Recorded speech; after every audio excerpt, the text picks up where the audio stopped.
Today for Chea Chats, we have the distinct honor and pleasure of having, who I literally just called him the grand poobah of all of real estate, Joel Singer, the Chief Executive Officer of the California Association of Realtors. Joel, thank you so much for doing this today. Welcome, welcome, welcome. My pleasure. I'm glad to be here, and it's nice to see you. Thank you, sir. So let's just get right into it. I know your time is precious. So Joel, apparently something's going on, and we have to stay home or wear a bunch of masks.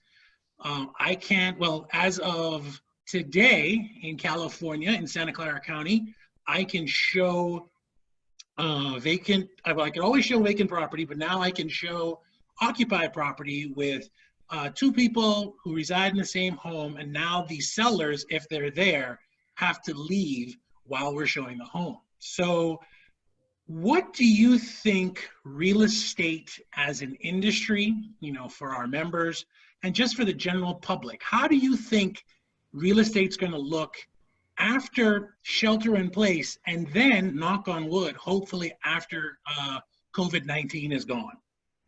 Well, I think it's been kind of interesting to me because I think the industry has managed to close a lot more transactions for buyers and sellers than I would have expected. It's, the ability to do that virtually, is almost in place. There's parts that are difficult, but people can do it virtually. But first of all, I've been a little surprised by how many sellers and buyers have just stuck in there with the process. Now, that's not to say the market isn't down. It's clearly down. But it's been remarkable. And I think to a degree, what we've seen is, that people really want to buy residential real estate in California. And when an opportunity presents, particularly when you have somebody who has to sell for whatever reason, there are buyers there. Now, as this evolves, my sense of it is, one, it'll get easier for everyone. It's difficult with the rules you described in some areas, and that's a loosening of the rules now, obviously, from what we had a few weeks ago. And we think there'll be further loosening. We anticipate that, with good distancing practices, even the restriction on, people being in the home will probably start to wane over the next few weeks. But we would urge caution. I think nothing's more important than the health and well-being of the realtors who are showing the property and their clients, obviously. So we think that'll start to wane further. You'll be able to do more things. I don't think open houses or broker, opens with a buffet are coming anytime soon. But I do think it's going to get easier. And I think we learned a lot of lessons of how to do this in a way that is safe. And so, with best practices, obviously wearing gloves, leaving doors open, leaving lights on, doing certain sanitary things in coordination with your seller. We know that we can transact real estate in a pretty safe manner. And I think that's what we're going to start to see more and more of. And we're starting to actually see it. We're already seeing some green shoots in terms of the number of contracts are already up from where they were even 3-4 weeks ago. So we're starting to see signs of a more normal market, but it's never going to be the same as it was. How do you think the adaptation is going to be for the members? Well, I think the members are going to adapt very quickly. This is this is a competitive industry. Our members have innovated. If you don't innovate in this industry, you don't survive. Yeah. And we've seen it from day one. We've seen it, people trying to figure out how to do things safely, how to do it in a way that works. Adopting all sorts of, practical things. If they don't have a real virtual showing operation, which is difficult and is not really in place in a lot of places, they've been doing it in a practical way with their sellers, with using iPhones, with all sorts of other things that are just, immediate on-the-spot adaptation. And I think they're going to continue to do that. I do think what we're going to see is, a lot of things not go back to where they were, and that I think is going to be successful both for the real estate community and for buyers. For one thing, we're in an interesting place in California where inventory, especially up your market, obviously, the Bay Area generally and the San Jose, Silicon Valley area has been such a tight market that this is a little bit of a buying opportunity. People perceive it as a buying opportunity. And as a result, I think people will adapt. Marketing will change. A lot of stuff will be done that can be done in advance so that there's more information in the hands of both the realtors. Better property matching is going to occur. There's a lot that we're already seeing that I think is going to accelerate and actually make the transaction more efficient. I think the one thing that COVID has done is made the public aware of just how important home is. I think now when people are saying, we may not get rid of this thing within another 1 or 2 years, God forbid we have to go back into more restricted, shelter in place orders. People are thinking, well, maybe, and this is my opinion, I think people are thinking maybe, you know what, we need an extra room. So I think it's going to change the way builders are going to, build homes. You're not going to see that home theater like you saw several years ago, that, home movie studio or theater. You're not going to have that that huge room for humidors. I started seeing those pop up. I think the emphasis now is going to be the buzzword, room for a home office. What do you think? Absolutely. I think this is going to, as we come out of this, I think real estate, residential real estate and home ownership opportunities are going to do pretty well. I think people recognize that this could be part of the future. It might not be something, disappears after a year or two, but the likelihood of it coming back every generation, we kind of been lucky. This has been predicted for a long time. Now it's happened. I think people are going to really recognize the value of their personal environment. And as a result, people are going to want to allocate more of their household expenditure to home ownership. And I think home ownership is going to do well. The type of house that you get in the future will be one that I think gives you certain flexibility, because I think the other lesson we learned, particularly in traffic clogged California, is, there's a lot of productivity that can be gained when you work from your own office. If you're, in a high-tech environment, really there's a lot of incentive to allow people to work in their own office. It creates, 2 hours of extra time for my average employee out here, and they don't lose a thing from a productivity standpoint, quite frankly. Well, you're preaching to the choir here. My wife works for Visa Corporate HQ up in Foster City. She's in traffic. She catches a shuttle bus, and she's in traffic for a total of almost 4.5, sometimes 5 hours a day just to go from San Jose up to Foster City. And she has, she's been an introvert, and I've been teasing her a lot. This is what she's been preparing her whole life for, and her productivity has, gone through the roof. So I completely understand that. Going back to what you were just talking about, if I can backtrack a little bit now, yeah, people are going to look and say, hey, we need, where are we going to shelter in place? Where is it going to be? With everything that's happened, what we've started noticing is that, unfortunately, how do I say this?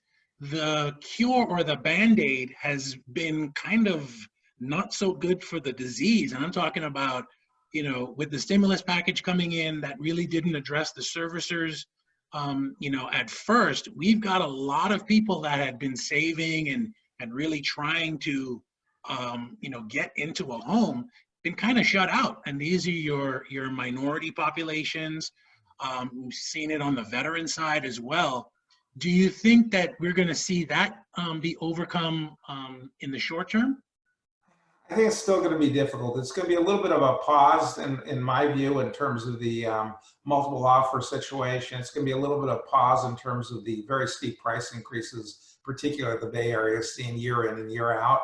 But I don't think it's going to be that much of a change to a buyer's market, for that matter. At the moment, listings are dropping every bit as quick as contracts, and as a result, it didn't create the type of softening that we thought we might get for a short period of time.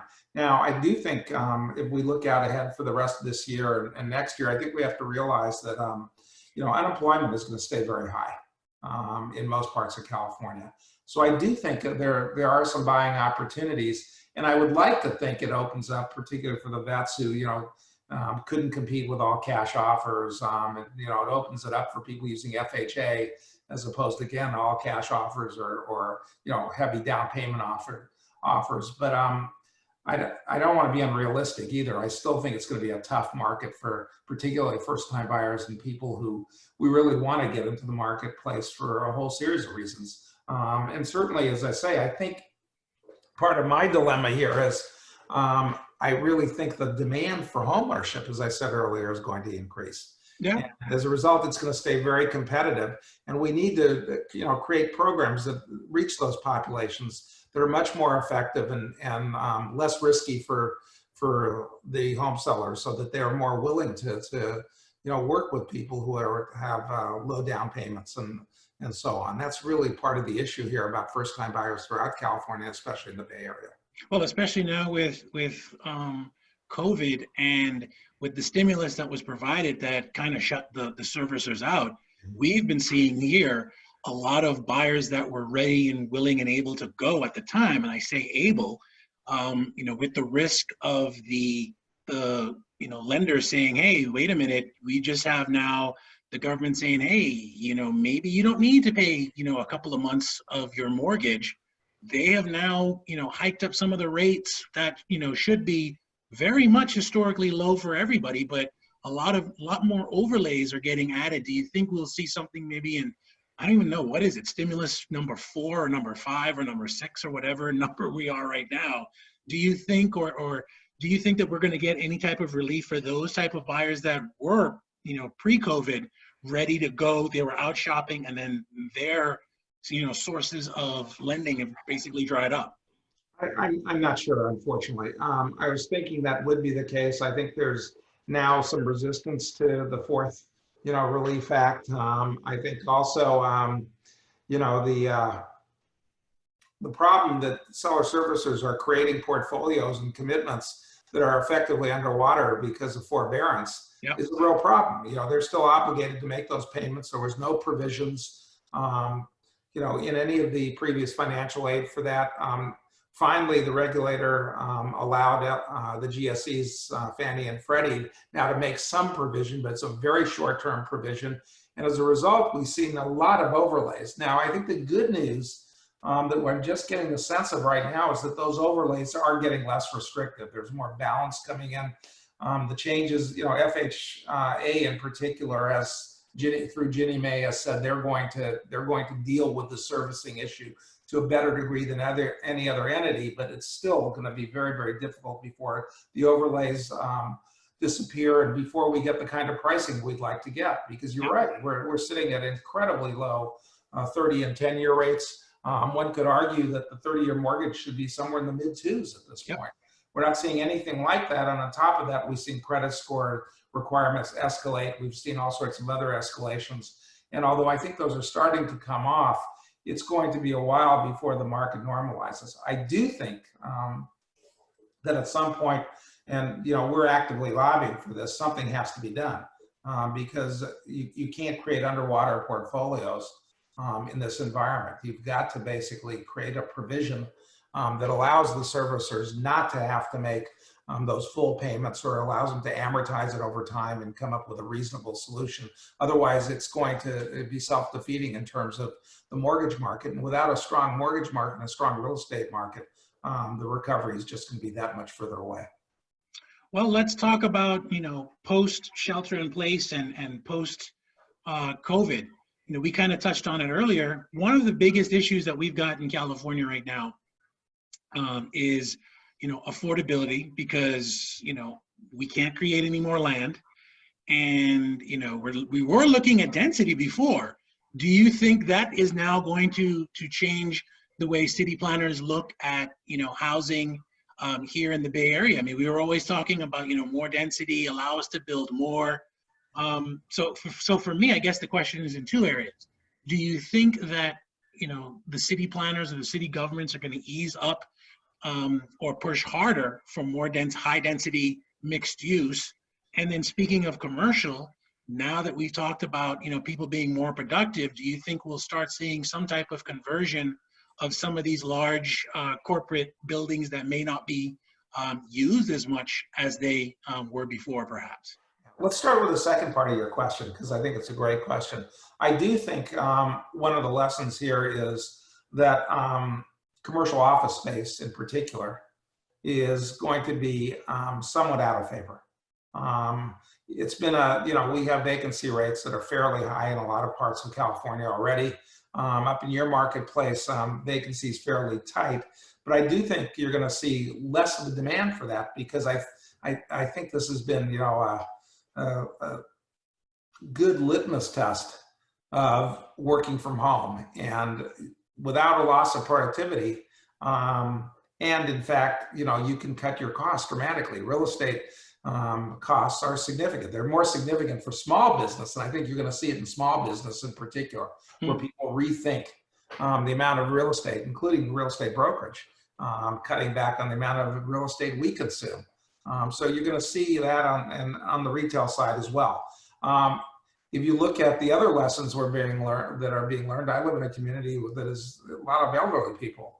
And this community, for the first time, I used to be the only guy with the Amazon van showing up, 4 times a week. All of a sudden, everybody's getting Amazon, they're getting Instacart, they're getting Grubhub. All of a sudden, people are starting to recognize that retail, and going to the mall and et cetera, and particularly if we lose some of our small businesses, and unfortunately, I think we will, it's going to be a different kind of retail. And all of that is going to create some other opportunities for housing. Those opportunities include the perfect conversion to housing, from my standpoint, is an existing retail mall into a housing development. Yep. You're well situated, from a transportation side. You've got plenty of open space in terms of parking. So making that kind of conversion makes a lot of sense. But here's, the root issue that you raised is, do people want more density? And I don't think people want more density generally. Density makes sense when it's gives you advantages in terms of affordability, in terms of transportation. But I think there's going to be a resistance to a certain type of density for a while. I don't think it's necessarily lasting, but you're going to want separate entrances. People are not going to want to share, elevators to the extent they used to, at least not for the next year or two. That's going to be viewed as something of a drawback. So we're going to have to get creative on design. And I think we can do that. But the real problem, from my standpoint is, most communities and most city planners don't want any kind of housing. And it's easy enough to, to resist housing before. Now you've got another reason to resist housing. You've got another reason to put fees on housing that are exorbitant and way beyond, the cost of supporting the housing and the various services that are necessary for it. So my concern is, that unless, people really want to tolerate housing, unless they want housing, they recognize the benefits of having housing, having created opportunities for the community. And I think it's going to take a little bit of a while for that to change. And I think it's more attitudinal. But really, I'm speculating out here with you for a second. Yeah. The thing that people hated the most about new housing was the impact on traffic. And to the extent that this actually helps traffic by having more people spend, not every day working at home, but, 50% of your time, 70% of your time working in your home office, as opposed to making that, in your case, you're describing your wife's 2-hour commute each way. The extent that you can lessen traffic, there may be more tolerance for more housing. And that would be a good thing also. But none of this is going to happen overnight. I do think people, tend to want, in this environment, more housing rather than less. All that kind of dictates a little less density in some ways. But by the same token, the biggest reason to do density is because it's more affordable. And when you're looking at housing scarcity and housing affordability issues like you have in the Bay Area, I think it's still going to tend to be more dense rather than less dense. Okay. Perfect. Well, Joel, you know what? Before we leave, on a personal note, just want to thank you again, and thank your daughter she's a frontline nurse fighting this. Want to thank her for doing that for everybody. That's why one of the reasons why we all try to stay at home. So thank her for me personally again. Thank you, thank you, thank you. And Joel, thank you so much for doing this. That was really, really interesting. And hope to see you, knock on wood, in, I guess it would be October, hopefully in Anaheim, but we'll see. Well, it's I great. think, we talk about adjusting. My personal thing is I would not be surprised if we do our we turn our 3 meetings, into 4 meetings, 3 of them being virtual, because I think we've really seen that it's a good way to go. And we have 1 in person where we do our Ledge Day in Sacramento. Well, that's certainly something we're looking at. I do think we learned a lot of lessons on how to maintain community, even when we can't reach out and shake each other's hands, and I think there's a lot of positives that will come out of this. It's been a tough couple of months, and we're going to have a ways to go yet. But ultimately, I believe that when all is said and done, real estate's going to continue to thrive, especially residential real estate. And we're all going to adapt to this and learn some positive lessons. It's been a pleasure and honor talking to you. Best of luck. I'll catch up with you in the not too distant future, I hope. I'll hold you to that promise, sir. There you go. Thank you, sir. Take care. Thanks again. Thank you. Nice talking to you. Bye-bye. This is awesome. Thanks, buddy. Bye-bye.